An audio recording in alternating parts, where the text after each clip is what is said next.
வணக்கம் நண்பர்களே. தன்னை நம்புவனை விட மண்ணை நம்புவனை விவசாயி. இப்போ வாழைத்தார் வெட்ட போகிறோம். இந்த வாழைத்தார் என்ன ரகம் எதுன்னு எனக்கு தெரியலை. இது ஒரு வருஷத்துக்கு முன்னாடி மேலூர் வட்டம் கருங்காலக்குடி கேசம்பட்டியில் கேஸ் பைப்லைனுக்கு ஒரு வருஷத்துக்கு முன்னாடி வேலைக்கு போகையில் ஒரு அண்ணன் வீட்டில் இருந்துச்சு. அந்த மரம் 10 அடி வாரத்துக்கு மேலே இருந்துச்சு. ஆனால் அந்த வாழைத்தாரும் ரொம்ப பெருசாக இருந்துச்சு. ஆனால் எனக்கு ஒன்று கொடுங்கன்னே கொடுத்தாங்க.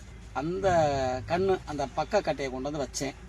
இது இங்கே வந்து வளர்ச்சி பத்தலை. எனக்கு இது வளர்ச்சி பத்தலை. 5 அடி உயரத்துல தார் போட்டுருச்சு. இது இவ்வளோ பெரிய தார் வரும்னு எனக்கு தெரியாது. சின்னதாக காய்க்கும்னு நினச்சேன். அதுக்கேற்ற மாதிரி தார் ரொம்ப பெருசாக தான் இருந்துச்சு. இதில் குறைஞ்சபட்சம் ஒரு சீப்பில் 10 பழத்துக்கு மேலே இருந்துச்சு. மொத்தம் 100 பழம் இருக்கும் இந்த தாரில்.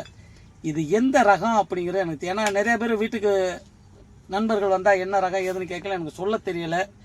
இது தெரியாமல் நானும் மனசுக்குள்ளேயே போட்டு உறுத்தலாக இருக்குது. இது யார் தெரிஞ்சால் சொல்லுங்கள். இது கேட்கணுங்கிறதுக்காக சொல்லலை.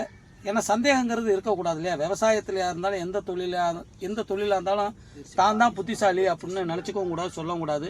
தெரிஞ்சால் சொல்லுங்கள். நன்றி நண்பர்களே. அடுத்த வீடியோவில் சந்திப்போம்.